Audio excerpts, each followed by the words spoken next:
Should I tell my girlfriend I'm dying before I break up with her? Plus updates. Original post. Basically, as the title says, I, 25 male, found out I have an illness that will kill me. It'll take over my body, and there's no cure. All the doctors can really do is prescribe stuff to make you comfortable. I've been with my girlfriend for 3 years now, and she's the absolute love of my life. Always loyal and there for me. I've been in and out of hospital many times over the course of our relationship. Mostly due to me racing dirt bikes. The most serious incident was a stab wound, and I remember how scared and screamy she got, even though I just needed stitches and got to go home the next day. This is not something where I can just go home the next day. I'm breaking up with her because she deserves to be happy with someone healthy who can give her the life she wants and children. I'm scared she'll want to stay if I tell her what's going on. Part of me wants to lie and say I cheated, so she hates me and leaves. We have lots of mutual friends. She'll find out eventually it was a lie and connect the dots and why I did it. But thinking about her crying from that lie breaks my heart. I don't even know if this is the right sub to post it on. I just don't know what to do. Break up with her and tell her it's for her own good? Lie? Guess I also needed to vent because it just hit me this morning. I found out last week, but it just hit. I won't see 30. Edit. For people asking me what my diagnosis and prognosis is, it's pancreatic cancer. Something like 95% of people diagnosed with it die in about 3 years. I wasn't even paying attention for not putting that in a post at the beginning. That's my bad. But as you can tell, I'm a little overwhelmed these days. Now for the top comments before reading the update. If you love her, give her all the info and let her make a decision. Just because you are dying doesn't mean that you deserve to be alone. Her heart will be broken either way, so you can either fill your remaining time with good memories, or you can waste what precious days you have left making your girlfriend sad because it's for her own good. Yes, don't lie and hurt yourself and her as well. It's hard, and I'm sorry for what you're going through. But she deserves to know the truth if she's the one for you. Just lay it all out on the table. Sending you prayers and positive energy. This 100%. Anecdotally, someone I went to high school with found out her boyfriend, ultimately her fiancé and then husband, was terminally ill. She did everything she could and stood by his side. She rode it out with him. Unfortunately, passed after a long battle with cancer. She posts a lot about her memories with him, and she did throughout his battle. It was one of the most heartwarming love stories I've ever seen. Ultimately, it's your call, but if you love her and you think she loves you, you should let her know. Why doesn't she get to decide what's for her own good? This is a decision she has to make for herself. I know your heart is in the right place, and you're trying to protect her from the heartbreak of losing a partner so young. But breaking things off without telling her will just give her a different sort of heartbreak and guilt when she inevitably finds out that you're concealing this illness from her. I'm letting her make the decision herself, telling her soon. Good luck. This is such a hard thing to be dealing with, but it sounds like you're handling it very well.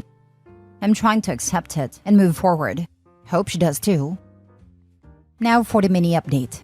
Reading these replies, there's no way I can reply to them all, so I will do my best to do it here. First off, thank you to those saying kind things. Second, I realize how dumb I was for being wanting to lie to her. I made reservations at her favorite restaurant, and I'll tell her afterwards. Part of me hopes she doesn't stay, but we'll see what she chooses. Now for the first full update. Took her to dinner at our favorite date spot. Had some amazing food and some drinks like always. The date continued like normal. We drove down to the beach and started walking till we got to our spot. She spoke first and said that she could tell there's something I want to say because I have that look in my face. She then made a joke about how it's too soon for us to get engaged, so if there's a ring in my pocket, it better stay there. This made it so much harder. She thought there was a ring in my pocket when I'm about to tell her there never will be. Absolutely broke my heart. I told her she's right. There is something I want to say, and I told her everything. From how I've found out to what the diagnosis means to the prognosis. I made sure to not sugarcoat it or leave anything out. She deserved to know everything. For the next hour, it was a mixture of asking me if I'm sure, and how could this be possible, and crying. She immediately said she's going to stay by me and I don't need to worry about anything. I told her she needs to take a few days to think about it. I had already arranged for her best friend to be waiting in the other parking lot to take her to her house, and I went home alone. Before anyone calls me names for not driving her home, I didn't want her to be alone after finding out. But I also didn't want her to see me cry. If she saw me tonight, she'd get more scared. It would hit her that I'm terrified, and she'd lose her cool. I got an update that she fell asleep because she cried so much. I sent an Uber Eats of her favorite dessert to her friend's house, so it'll be there when she wakes up. As soon as I'm done typing this, I'm meeting up with my 3 closest friends to hang out. I've known 2 of them for 20 years, and the other one for 18. They're very close and share too many TMI details. If anyone has suggestions on how to break the news of this to them, I'd greatly appreciate it. In the meantime, I'll be drinking for 2. Me and this bastard cancer. Edit? Thank you for the kind words. Couple things to add. 1. I'm in Canada, so I have free healthcare, and I'm not worried about the cost of fighting this. 2. I still haven't seen my girl, as she's still at her friend's house. She'll text me to ask how I'm feeling, and gets mad when I say I'm fine, or make a joke. 3. Telling others. Couple things you need to know about my friends. 2 of them are in medical school, and the other in law school. They're still idiots, though. I started off by asking one of them to make a cancer joke, ending it quickly with "too soon, man, too soon." And that's how my best friends found out I have cancer. Medical school friends started telling me about new drugs and treatments, while my law school buddy demanded to see my medical directives form, and that's how they found out I've been an organ donor for years. My parents still don't know. Sister? Can't even pretend to have a clue on how to tell her.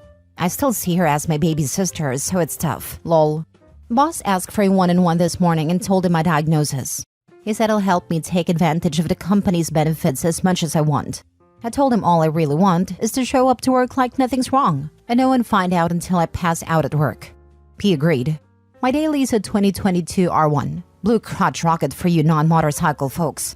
I love that bike, and have been asked if I'll stop riding due to this. Short answer is hell no. I've known I had something bad inside of me way before getting cancer. Life goes on, and so will I.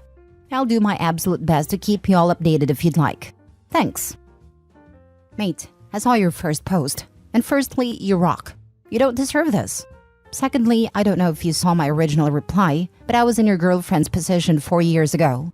Please reach out if you've got any questions or just want to vent. Keep making those happy memories, my friend. Big virtual hugs. I always thought that's what marriage was meant to be.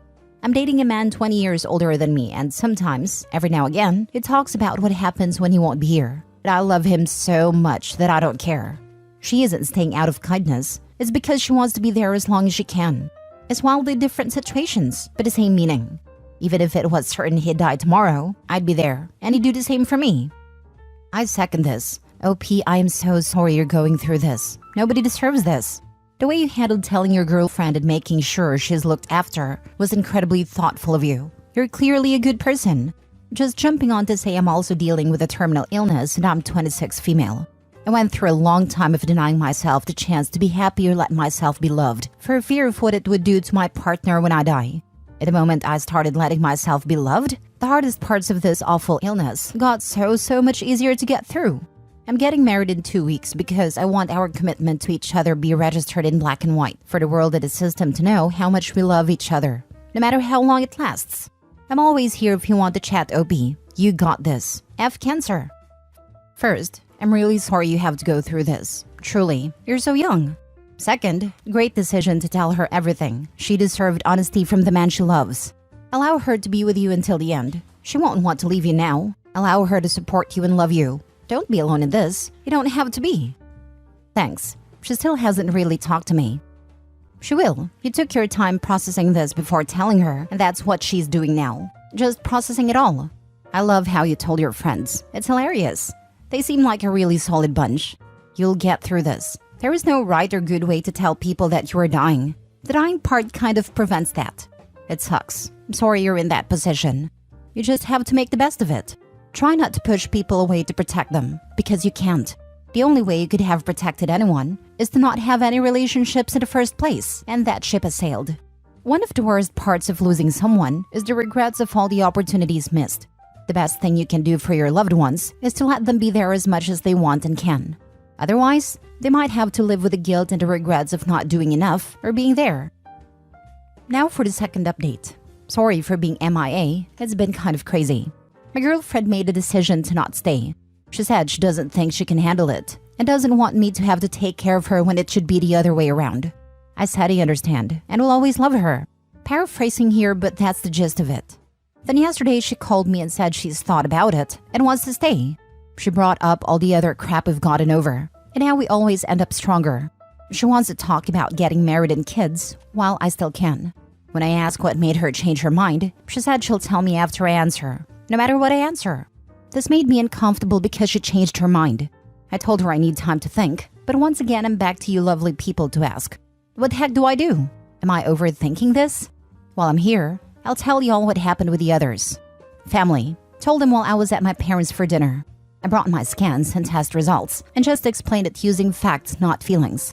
I did this because my parents both hold PhDs and are university professors. I thought they'd accept it easier with evidence rather than feelings. Seeing my sister cry shattered my heart into a million pieces. I just hugged her and said it'll be okay because now she knows she'll get my car soon. She laughed a little and for some messed up reason that made everything okay to me. Friends, the 3 dum-dums I call my best friends, helped me tell some other close friends. They're being supportive and nice. I told them to cut it out and go back to roasting each other. They listened and we're good now. I've also told my work besties because they deserve to know. I sucked at answering everyone's comments and questions last time. I promise to try and do better here. As usual, I'm off to get drunk with dum-dum number 1 to 3. Cheers, bud. What made you change your mind is a fair question. And I really don't think it's okay to say I'll only tell you after you decide if you want to stay with me. It's understandable to want some assurance that she's not just going to change her mind again tomorrow, and understanding where she's coming from would help with that. I see it like this. She's devastated. She doesn't quite know how to handle all of this. My guess is she realized that even if she left you to handle this alone, she wouldn't be able to move on. She might see this as a way to carry a piece of you forever. Maybe even to keep contact with your family as a way to keep a piece of you. I really don't think she's planning anything malicious. She is already grieving and trying to cope with losing you. If it were me, I don't think I would deny her request because it's her life, but make sure she knows what's in store. She will have a hard life raising a child on her own. That being said, she may have a hard life anyway with you always in her memories. This is a terrible situation, and I would just accept whatever help she wants to offer as a way to say goodbye. God bless, and I'll be praying for your family. My first thought is she is probably pregnant, and that is what changed her mind, and she wants to hear what you think before telling. But that is just what I'm thinking. I'm so sorry this is happening. I know it doesn't help and doesn't change anything, but still. I'm happy you are in Canada though. You can give it your all without worrying about costs. Now for the last update. First off, to people who commented and messaged sorry for being MIA, I've been trying to get through them. Thank you to everyone who said kind things. A lot has happened since my last update. My girl said she would tell me why she changed her mind after I gave her an answer. I told her I wouldn't give an answer until I knew what changed her mind, and boy was I not ready for the answer. A lot of y'all thought she would tell me she's pregnant. Nope. She didn't want me to die without knowing her biggest secret, but only wanted to tell me if I stayed with her. Are y'all ready? She cheated on me while I was in the hospital from a motorcycle accident. I still don't get how this made her change her mind, but it's the only explanation I got from her. It just happened to be comforting her and made a move. She just happened to be emotionally vulnerable. Because it always just happens, right? I thought I'd want to scream or shout out at her, but all that came out was a big old goofy smile and laugh. That ticked her off. But I'm sorry, this is hilarious. I'm dying and she wants sympathy from me? I never asked her to stay. I never asked her to take care of me. Not now, not back when I got in my accident. I just got up and left. She's been texting and calling nonstop, sent every single one to voicemail. Her friends are calling me an a-hole for leaving her like that. Screw what they say. They all knew and didn't tell me. For the rest of what's going on with me, I drink a lot. Like too much a lot. I know it's bad, but it makes everything feel normal. The world when I'm drinking is just so much better than when I'm sober. I'm thinking of doing chemo, but I don't know if there's a point. I took a look at my finances, and turns out I have a tidy sum over here. I'm not going to blow it on entertaining myself or a year-long trip. I'm just going to work and spend it how I want. Whatever is left is going to be split amongst my friends because my family doesn't need it. And yes, I already cleared it with them. They have no problem with it. So now that I'm single and probably drunk, I will be able to answer your questions and comments. Also, I'm not sure if I've turned this sub into that one friend you can talk to about this random stuff or not, but if it's not allowed, let me know and I'll stop. Lol. Cheers, bud. Man, that took a turn for the absolute worst. And I thought you were going through the worst crap already. She deserves the least amount of sympathy from you, and her friends too. Also, the guy she hooked up with can go screw himself. I'd say drinking isn't the best thing to do to recover, But not like there's much else to do than just live up what's left in life. Just do it with the people you love and respect more than you do it by yourself. Don't want you going and making any significantly stupid decisions. I'm not going to blow it on entertainment or a year-long trip. Why not? Go out with no regrets. Do something you've always wanted. Your boss has been supportive, so why not go on a holiday with him? Short of that, mate, look after yourself as best as you can. Make the absolute most of the time you have left. I told one of my buddies who is, how should I say this, running a successful street business. He found a guy she hooked up with and said whenever I felt like it, we could pay him a visit. Lol. Anyways, I didn't spend it on entertainment, but I did order myself a very nice Ducati I was saving up for. I know this is cliche, but honestly, if we all didn't save our money for the end, we would be so much more happy. Spend it on making memories you won't forget. Learn from my mistakes. Lol. I'm sorry for your ex, for what you did, for what you missed. I truly do hope you don't feel like there's nothing beyond getting drunk at this point, as your life is worth it, even if it's 1 month or 2 years. I don't want you to feel like you got sucked into a hole and now there's no point in getting out, and there's no point in living your remaining time. I understand why you want to numb it all, but if I may tell you something from the bottom of my heart, don't live like you're already gone. Live for the good times and memories you will leave behind with those you love, while you still have time to make them. I'm sending you all my good energies and good wishes. I'ma live like there's no tomorrow. I'm not crazy, so not scared of doing something that dumb. But I do have a bucket list of things to do. Things like steal a 100 speed limit sign. I want it on the wall of my garage. Haha. Update. Am I the a-hole for misleading my cousin and destroying his marriage? Original post. There's some really weird drama in my family, and I feel like I'm going insane. So here's the background. My family is a little unusual. There are 3 adults and 2 children. The adults are me, my wife, and another woman best described as my wife's platonic life partner, and also my very dear friend. I'll call the partner Sally. Sally has lived with us for 20 years. The kids call her Ma. We live in a 4-bedroom house, and Sally and the kids each have their own bedrooms. Sally is a romantic and a sexual. She and my wife love each other very much, but platonically. Sally is like a sister to me. I cannot overstate how incredibly platonic her relationships with both of us have always been. We're all very happy together. I've been super glad we have her since we had kids. Parenting is so much easier when you have a numbers advantage. My cousin Dave has been married to his wife Mary for something like 15 years. They have 2 kids. Dave talked Mary into opening the relationship about a year ago, and now they're getting divorced because he's struggling to find anyone willing to date him. Well, Mary isn't, and he's incredibly mad about it and destroying their relationship. And by it's, I kind of mean he is. He's jealous and resentful, and making that her problem. And also now mine, because he says it's my fault. According to him, he thought it would totally work great because my family make polygamy and open relationships look easy. Which, what?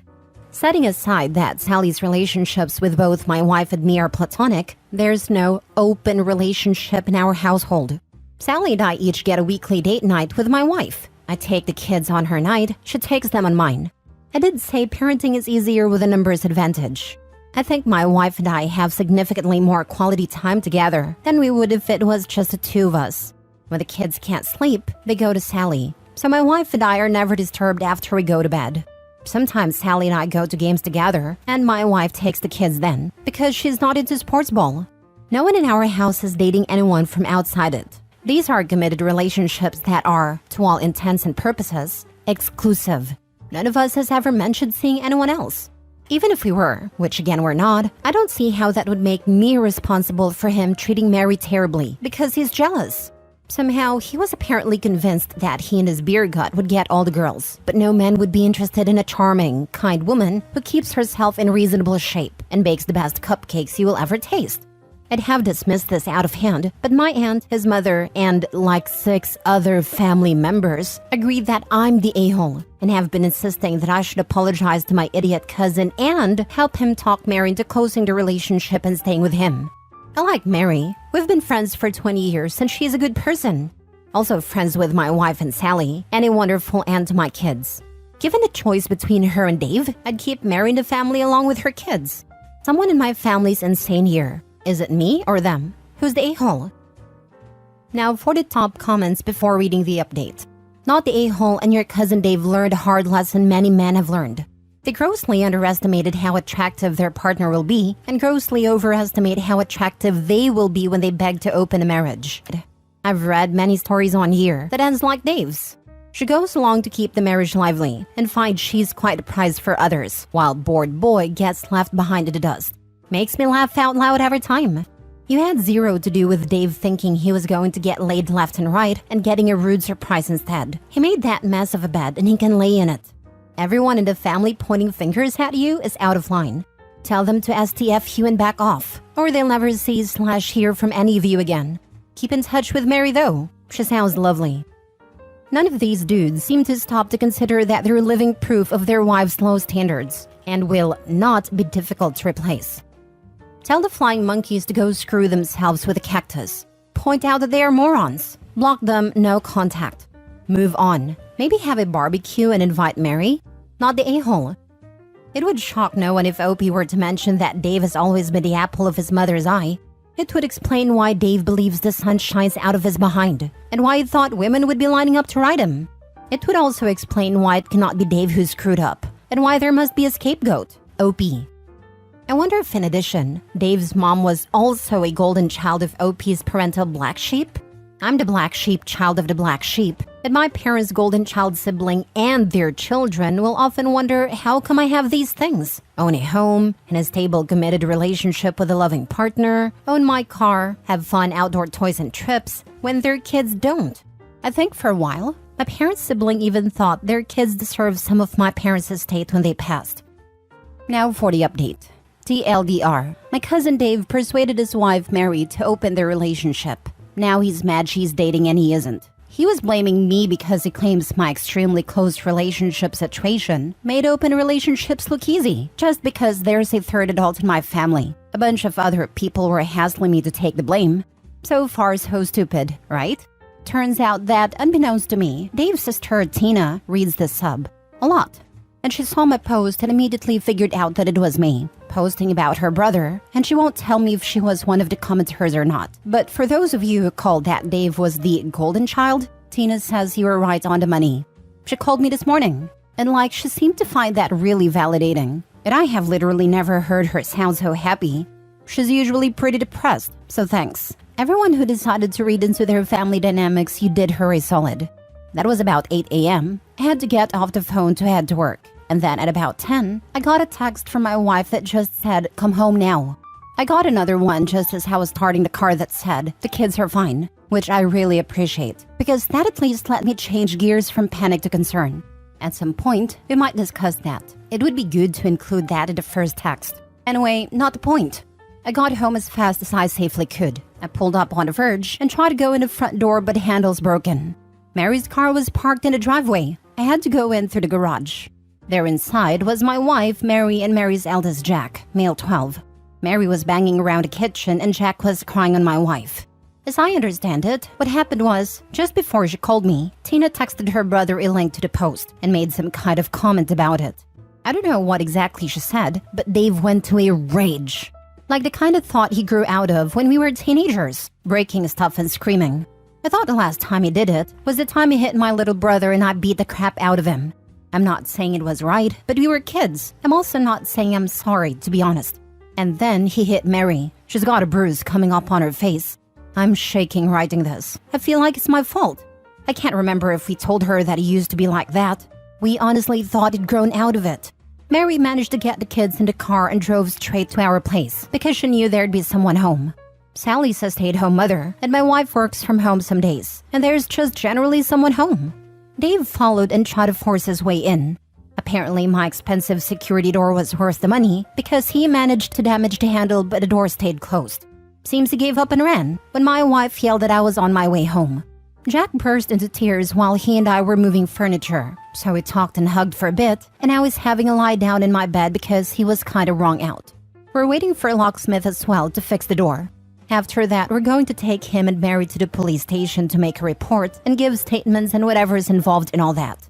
Sally took our kids and Mary's youngest to my parents' place, in case Dave came back. They're too young for this, but Jack refused to leave his mother. We're going to meet up with them after the police station. Those of you who said we should adopt Mary are getting their wish, at least for now. Jack's going to be sleeping in my youngest big boy bed. The kid let guests stay in his cot and sleep in Sally's room for a bit. And Mary's youngest and my eldest will be sharing a room because they're only a few months apart and they get on well. Mary's sleeping in our couch until we get all this figured out. My youngest will probably think this is the best day ever. He hates his big boy bed and is going to get a reprieve from the transition. Plus, he gets to share a room with his ma, and there'll be cupcakes in the house because Mary's stress bakes, and our kitchen counter will be covered in cupcakes. I should add that according to Tina, Dave was telling his family that I talked him into the open marriage thing specifically because I wanted to sleep with Mary. Plus, a bunch of other nonsense that I've honestly forgotten. It's been absolute crap of a day. It is only 2:30. I'm pretty sure I just acquired 12-year-old son 10 years early and seriously messed up, at least for a while. And I have to figure out how I'm going to fit Jack's needs into my life without neglecting my own kids.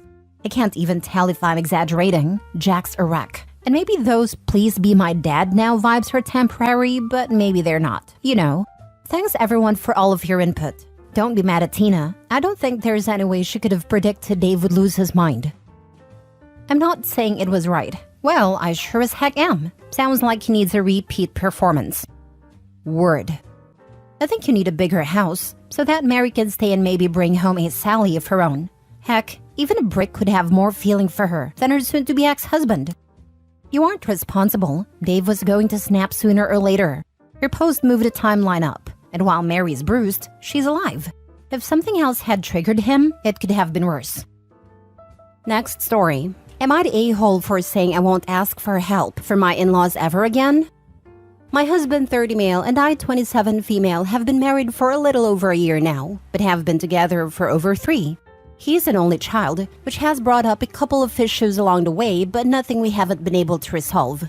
When we got married, we moved out of state due to my husband being in grad school and a job offer I got. Unfortunately, life hit us with a curveball, and the office I was working at closed.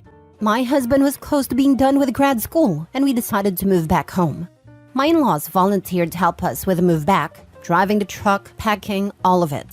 They are retired and have the time, so we figured we'd take the help. They stayed with us for close to 2 weeks where we paid for everything. We made the move, and a week after we get settled in, I get a bill from my mother-in-law for all the expenses they incurred in for helping us move. I was very upset, but my husband wasn't even fazed. I asked him what the reasoning for the bill was, and he said they're retired and on a fixed income, so these expenses weren't in their budget. I agreed to pay them what they were asking for, but told my husband I'm never asking them for help ever again. I told him we didn't ask for them to come help, they just volunteered.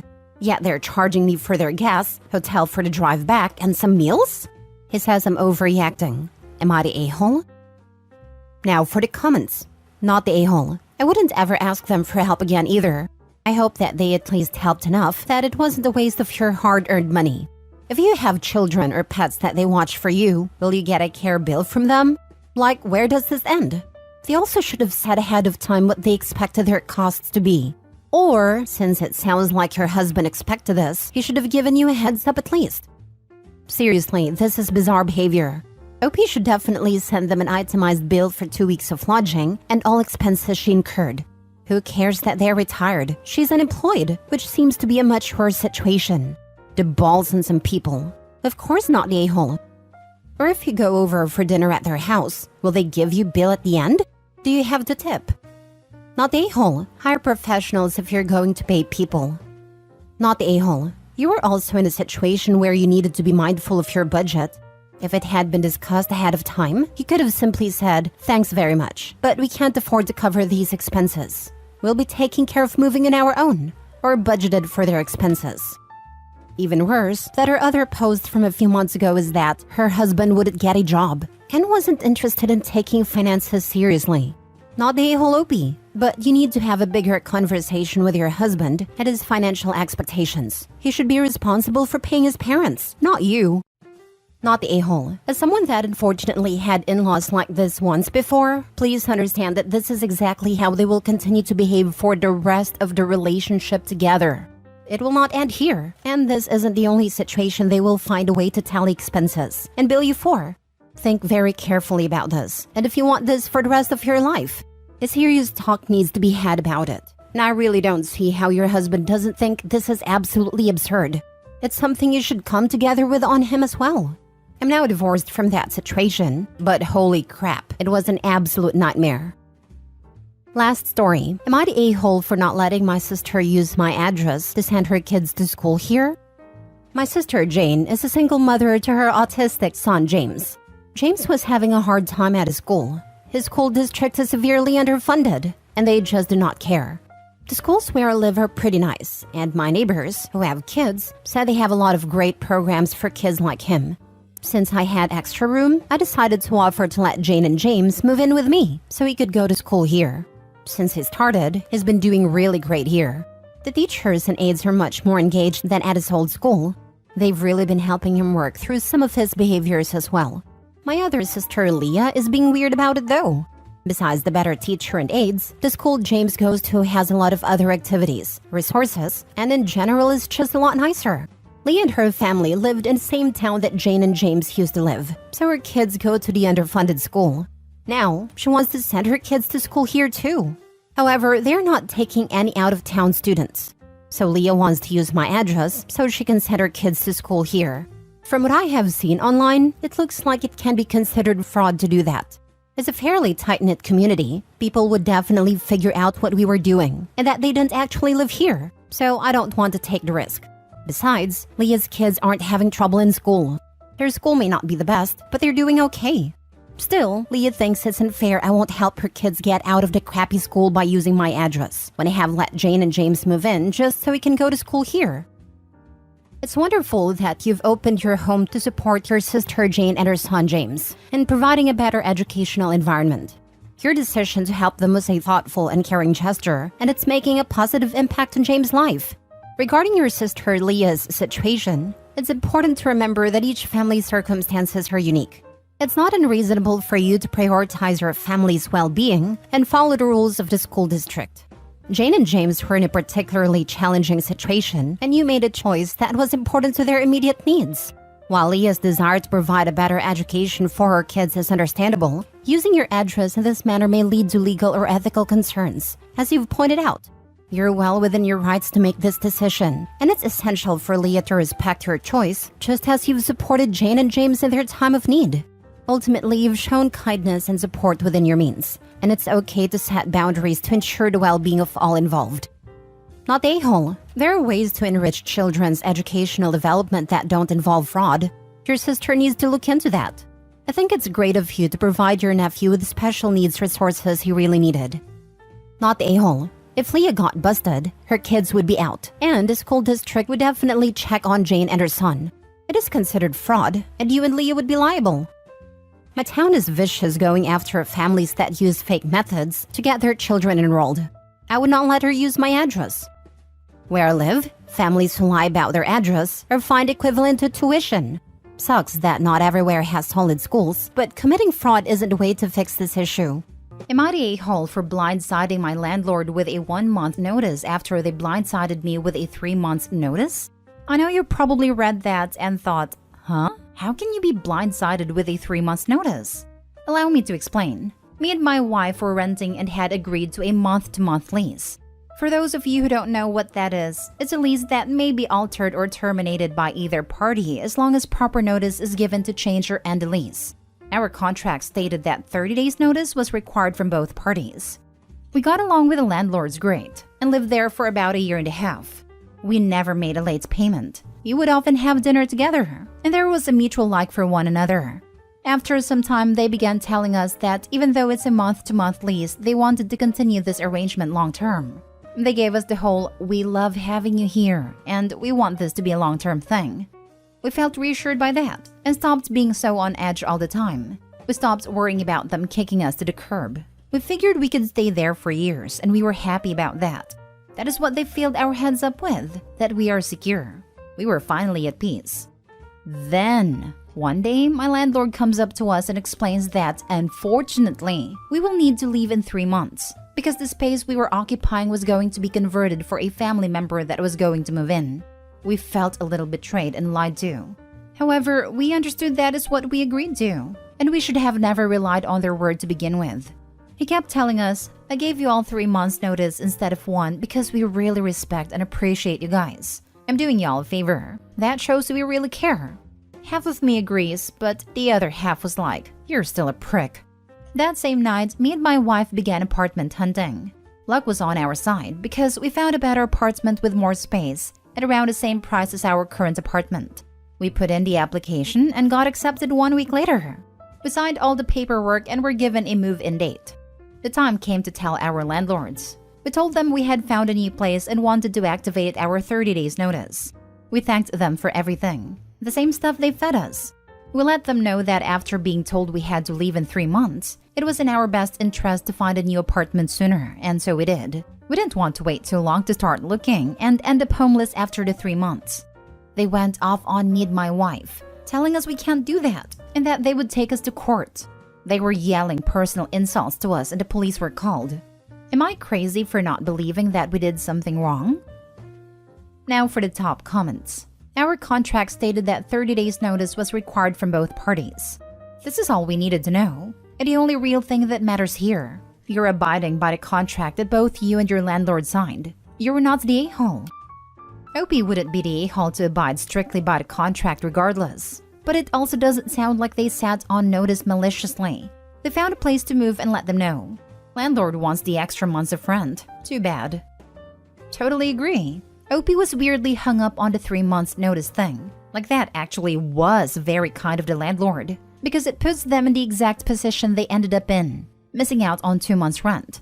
It wouldn't be a kindness if they weren't sacrificing anything. If the landlord really wanted you there longer term, Opie, they would have switched you to another lease. The landlord is unequivocally the a-hole for getting mad that Opie basically responded to the gesture of kindness with, okay, I accept, and will use that extra time accordingly. They clearly just wanted the credit of doing a nice thing without actually doing anything meaningful. But Opie, the whole only 3 months notice after saying how much they liked us but never moving us to a longer-term lease angle isn't as sympathetic as you seem to think it is. Neither of you did anything wrong until they got mad. I was going to say no a-holes here, as they can ask you to leave regardless of what they said before and you can tell them you're leaving, right up until the point they freaked out. I'm betting they were counting on those 2 months of rent to help pay for the modification to the space for the family member.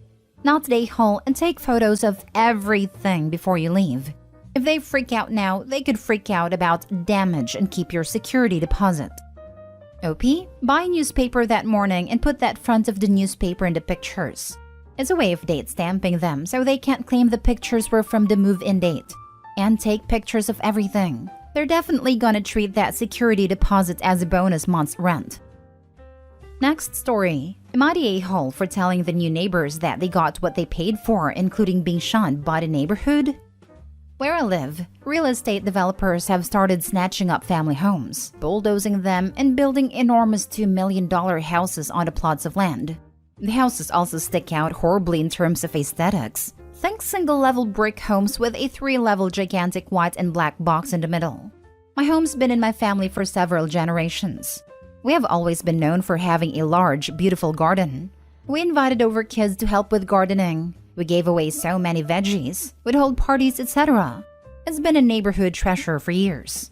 Until developers snatched up the lot next door, bulldozed and erected an enormous house that blocks out the light to most of the garden. Many of us tried to fight it with the city, but everything was denied. It was heartbreaking. Our neighborhood has been changed forever. This was a link to my family, and I almost have to go through a grieving process for it. The new owners moved in and were not welcomed warmly by people in the neighborhood. I avoided them for as long as I could, other than politely waving or nodding. It was a young couple in their early 20s. We finally came face to face and the woman asked if we could chat. She said that they felt like maybe they'd done something wrong when they moved in, or if they aren't pulling in their trash bins or something, being too loud, etc., because people haven't been very friendly. The guy says that he is surprised considering it felt like a nice and somewhat affluent neighborhood, and given the price, he was expecting friendly neighbors. I asked if they had done any research about the area. They said that they moved from California, so no. I said that maybe that was their mistake. They said they didn't know what I meant, so I asked if they'd ever looked in our backyard. They said yes, and said they think the garden is cute. I said, yes, The garden that now has about half less sunlight than before that house was built and was a neighborhood treasure. The guy said, "Well, it's not our fault you built the garden there, is it?" And I said, "Well, you guys got what you paid for. $2 million for a house that everyone in the neighborhood hates." I said that I hoped it was worth it and wished them a nice day. When I told another neighbor about the exchange, she told me that she does feel bad for them moving without having any idea what they were getting themselves into. Am I the a-hole for telling them that they got what they paid for? So you unloaded your pent-up anger at the developers on a couple who unwittingly bought the house? You're the a-hole. That couple did nothing wrong. They bought a house that was on the market. Now, if they had been the ones to buy the house/land from the previous owner, bulldoze it down and then build their $1 million mansion, you might have a leg to stand on. But from what you say in the post, the neighborhood is taking out their frustration/anger on an innocent couple. Yeah, but I do get why he'd be angry if instead of, "Oh, we're sorry we didn't know about your garden," they decided to go with, "It's not our fault you built your garden there." You're the a-hole. They just bought a house. Did you research the neighborhood? Is your garden a big thing so well known it's in papers? That people could know about it without having talks with the neighbors before moving in, and specific talks. And even then, they did not design the house. Just bought it. It is not their fault, and you are being angry at them as if it is. Even if they researched, it's not like the house being on the market or someone else buying the house would have changed the fact that the house existed. No matter who bought the house or if it sat empty, it was blocking the garden. You're the a-hole. I've seen a lot of NIMBY-type folks on here, but you take the cake today due to treating people like crap because they apparently stole your sunlight, and you were big mad about it. These people likely had no idea about your garden or what was there prior to the house they bought being there. It's not their fault the house was built there. You want to be mad? Be mad at the real estate developers. That's the actual bad guy here, not the people who bought the house. Okay, but people from places like California moving to places that are smaller and cheaper building houses like this really is messing up the market in some states. Next story. Would I be the a-hole if I purposefully bought a smaller house so my mom can't come? My 34 female mom, 65, got divorced from my dad when I was 20. I had saved all my money for years and had been working 2 years at this point, and the economy crashed and houses were so much cheaper. My dad had remortgaged our house so much it was worthless, and the bank had to get it. I bought with co-ownership. So I paid a mortgage on half the house and rent on the other half a 3-bedroom house. Otherwise, my mom and 2 brothers, Josh 13 and Richard 18 at a time, would have been homeless. Since then, I have paid for everything and paid off her credit card debt twice, about £6,000, and I buy absolutely everything including food. For the past 3 years, she has become absolutely unbearable, commenting on everything I buy, and keeps saying, "When I was your age, we didn't have money to waste on XYZ. It's my money and I work all the time." She will never give me peace, and working from home has just made it worse. Constantly nitpicking, asking the same questions over and over, starting arguments and then playing the victim. Richard is married now, and as always, everything revolves around him even though he has never done anything. So I said next year when she gets the state's pension and has loads more money, she's gone, because she's starting arguments every other day with me and Josh. I told her that she can move in with Richard as he has a 4-bedroom house, or find somewhere else to live because I no longer care. She keeps saying, "What will people think?" All she seems to care about is what other people think, and not the hurt she caused all the time. So would I be the a-hole? Now for the top comments. Not the a-hole, but like, just buy the size of house you and your husband want, and tell her to pound sand. Thanks, though I don't have a husband because she's driven away anyone I've ever liked and complained, "What would I do if you got married? Where would I live?" To be honest, I want a house that Josh, youngest brother, can live in and that my 2 little nephews can stay a couple of nights a week. You do realize that she's keeping you single so you'll be her caregiver in her old age, right? Your brothers are there to give her grandchildren and you're there to cater to her every whim. Can't let you get a family of your own that you might prioritize over her now, can we? She's a grown adult who has been parasiting her child for over a decade. Kick her out now. She can fend for herself. Not the a-hole. You are completely right. I'm so sick of getting taken advantage of. I stand up to her and then she just wears me down. He won't take her. He told me in August that he doesn't want her. That doesn't mean you have to keep her. Go to Citizens Advice and they will tell you how to legally evict her because it's a process. But if she has proof that she is being formally asked to leave, then she will be helped by the council. You know, I never even thought of the Citizens Advice Bureau. I will give them a call tomorrow. Please update. You're empowered by these comments, and that's great. But I fear as soon as you get near your mother, you may cave because she's had 34 years of molding, brainwashing, and frankly, emotionally mistreating you, and that you'll return to old habits. Take care of yourself. Evict her, and it'll be on Richard to tell her to her face he doesn't care about her. Good luck no matter what. Now for the last story. Am I the a-hole for calling the cops on my neighbor and getting my sister in trouble? Background. I, 40 female, am unmarried. No kids. My sister, 45 female, is married with 3 kids and bought a house about 3 to 4 years ago in the super nice suburb of town. It's a great area. Lots of parks, trails, with a really good school system. I found and bought a house in the same neighborhood. I loved it for the size of the yards, great for my dogs. Love that I can now walk or jog to all the trails in a local lake. It is, however, very suburban, and most of the people here have families, making me a little bit of an outlier. I'm fine with that. I don't really care. I live in the house by myself. Neighbors have been nice, but most of them hang out with each other and have playdates with the kids. There are neighborhood barbecues that I have been to. So a week ago, I'm watching TV at home, around 9 p.m., and all of a sudden my dogs start going crazy. My doorbell rings multiple times, and then rapid knocking. I jump off my couch, look at my Ring doorbell, and it's a stranger, male, knocking on my door. I have no idea who he is, and he just keeps banging on my door. My dogs are freaking out, so I call the cops. He goes away after about 5 to 7 minutes. The cops show up 20 minutes later. I show them the video and they told me they know who it is, though wouldn't tell me, and then left. The next day, I get a phone call from my sister. She's super miffed that I called cops on Dave, and how could I do that in this community? I'm confused. Who is Dave? Oh, it's apparently the local neighborhood watch guy and school teacher, and he thought I was driving too fast down the street and wanted to talk to me. I was flabbergasted because 1, there's no way to drive fast in this neighborhood as there are stop signs everywhere. Cops everywhere. They have their own police force, and there are speed bumps every 2 blocks. 2, why didn't he call/text/email before knocking on the door at 9 p.m. on anyone's house, much less a single woman at home? But sister said that my reaction was totally over the top, and you don't live in the hood anymore. People visit other people.